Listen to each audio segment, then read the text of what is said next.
I'm here to talk about success, right?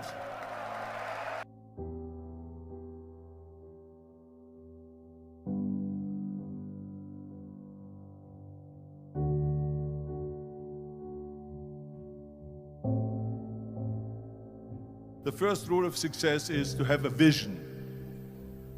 You see, if you don't have a vision of where you go, and if you don't have a goal where you go, you drift around and you never end up anywhere. It's like you can have the best ship in the world, you can have the best airplane in the world. If the pilot or the captain doesn't know where to go, it would just drift around. It would not end up anywhere, or most likely in the wrong place. So I was very fortunate that I stumbled onto my vision. I mean, as you know, I was born in 1947 in Austria after the Second World War. And I didn't really like Austria when I grew up. I couldn't wait to get out of there. I couldn't see myself becoming a farmer or a worker in a factory or anything like that. Even though my parents wanted me to stay there and have a normal life. My father wanted me to become a police officer like he was. My mother wanted me just to stay there and marry a girl with the name of Heidi, hopefully, and have a bunch of kids and run around like the Van Trapp family in The Sound of Music. But that was their vision, not mine. My vision was totally different. I felt that I was born for something special, for something unique, for something big. Do you know how great it felt that I knew where I was going? Imagine the majority of people don't know where they're going. When you have a goal, when you have a vision, everything becomes easy. Because remember that in America, for instance, when you study, you will see the percentage of people that like their jobs. 74% hate their job in America. Now, this is not much different when you come to Europe. The majority of people don't like what they're doing because they're really not doing it because they didn't have a goal and they followed this goal. They just aimlessly drift around, and then all of a sudden there's a job opening, so they get that job because you have to work. But then when you work, it's a chore. It's work. It's not fun. So if you think about, only a quarter of the people really enjoy what they're doing in life. That is unbelievable if you think about it. So I felt so blessed that I knew what I was doing. It's like a medical student that studies and knows he wants to become a doctor. You know where to go. So I knew where to go. So people always ask me, when they saw me in the gym in the pumping iron days, they say, why is it that you're working out so hard? 5 hours a day, 6 hours a day, and you have always a smile on your face. The others are working out just as hard as you do, and they look sour in the face. Why is that? And I told people all the time, I said, because to me, I'm shooting for a goal. In front of me is the Mr. Universe title. So every rep that I do gets me closer to accomplishing that goal, to make this goal, this vision, turn into reality. Every single set that I do, every repetition, every weight that I lift will get me a step closer to turn this goal into reality. So I couldn't wait to do another 500-pound squat.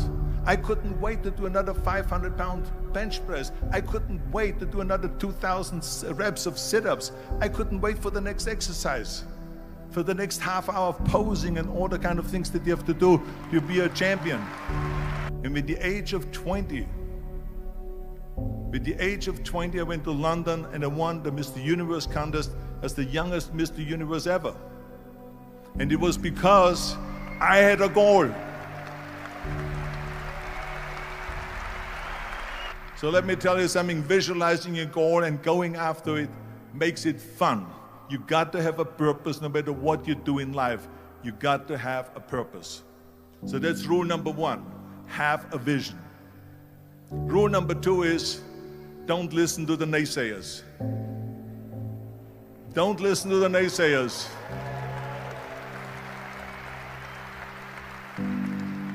Everything I ever did, the thing that I heard out of people's mouth was, that's impossible. that can't be done or no. So whenever someone said to me, it can't be done, I heard it can be done. When they said no, I heard yes. And when they said it's impossible, I heard it is possible. I'm a strong believer of what Nelson Mandela said, that everything is always impossible until someone does it. Well, I'm going to be the one, I said to myself, I'm going to do it and I'm going to show it to them. Maybe it has never been done before. That's perfectly fine with me. But I'm going to do it. And I did not listen to the naysayers. The next thing, the third point that I'm going to make to you is, before we sit down with Jürgen and talk about the rest of the three, is work your ass off. There is no magic pill. There is no magic out there. You cannot get around. You have to work and work and work. And it drives me crazy when people say that they don't have enough time to go to the gym for 45 minutes a day and work out, or to do something for 45 minutes to an hour a day to improve, if it is physically improve or if it is mentally to improve. Imagine you read 1 hour a day about history. How much you will learn after 365 hours in 1 year. Think about if you study about the history of musicians, of composers, how much you would know. Imagine if you would work on a business, on some business that you want to develop every day for an hour. Imagine how further along you will go and get. So it drives me nuts because we have, when people say we don't have the time, we have 24 hours a day.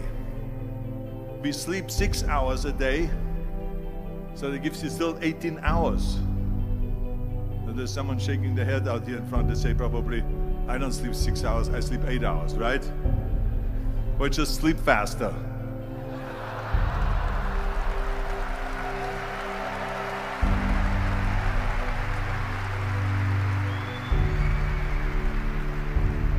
So we have 18 hours a day. The average person works around 8 to 10 hours. So let's assume it's 10 hours, so we have 8 hours left. Then you travel around an hour a day, maybe 2 hours a day. So now you have still 6 hours left. So what do you do with these 6 hours? What do you do with these 6 hours?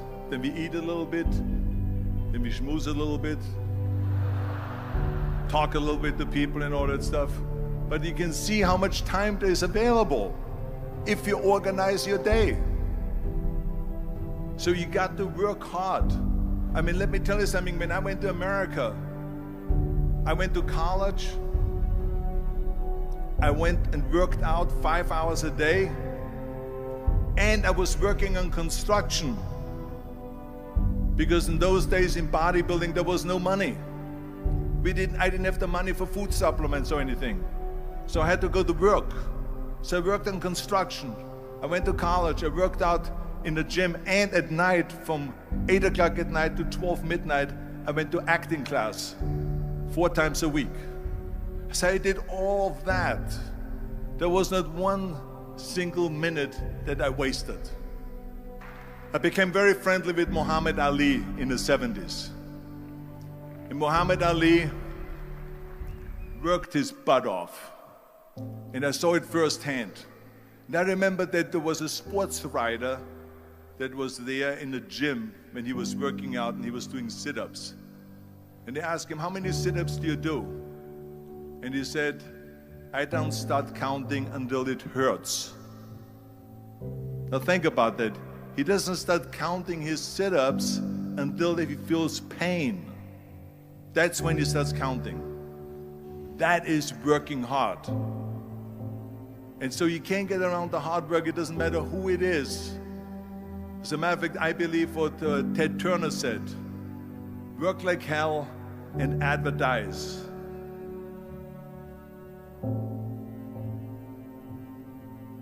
You get it? Work like hell, go to bed, and early to rise, work like hell and advertise. So you work your ass off, and then you let the world know about your work. That's what it is all about. Let people know. If you have a company, if you have a movie, if you do a sports, work your ass off, but then advertise and let everyone know. I hate plan B. And I tell you why. Because we have so many doubters, as I've said earlier, the no-sayers. We have so many of those people that say no and you can't do it, it's impossible. That is okay because we just turn off, as I said earlier, and we listen and we hear the no being a yes. You can't do it, you can do it, and all of that. So that is possible to do that amongst all the negative people around you. But when you start doubting yourself, that's very dangerous. Because now what you're basically saying is that if my plan doesn't work, I have a fallback plan, I have a plan B. And that means that you start thinking about plan B, and every thought that you put into plan B, you're taking away now that thought and that energy from plan A.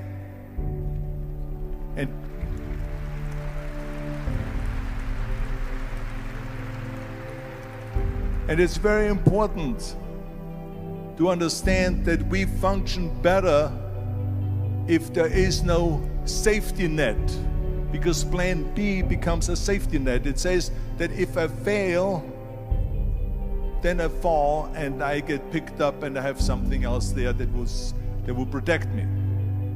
And that's not good, because people perform better when there's no safety net. People perform better in sports and everything else if you don't have a plan B. To me, it is very dangerous to have a plan B, because you're cutting yourself off from the chance of really succeeding. And the reason, one of the main reasons why people want to have a plan B is because they are worried about failing. What is if I fail, then I don't have anything else? Well, let me tell you something. Don't be afraid of failing, because there's nothing wrong with failing. You have to fail in order to climb that ladder. There's no one that doesn't fail. We all fail. It's okay.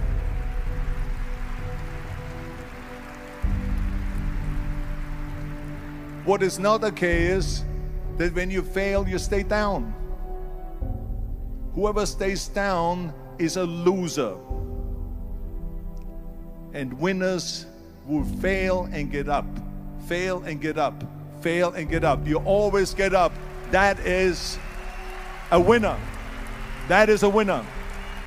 Hey, we all lose. We all have losses. This is okay. And this is why I say don't be worried about losing, because when you're afraid of losing, then you get frozen. You get stiff. You're not relaxed. You got to be, in order to perform well in anything, if it's in boxing or if it is on your job or with your thinking, is only happening when you relax. So relax. It's okay to fail. Let's just go all out and give it everything that you got. That's what it is all about. So don't be afraid to fail. This is one of my 6 rules to success. You can only feel complete as a person if you think about what can you do for your fellow member around you that maybe needs help. I felt like that. Everyone has a different motivation why you get into that.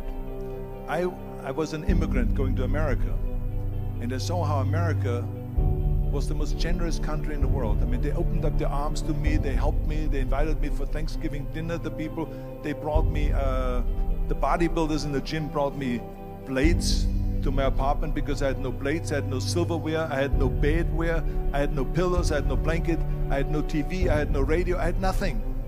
They brought it to my apartment.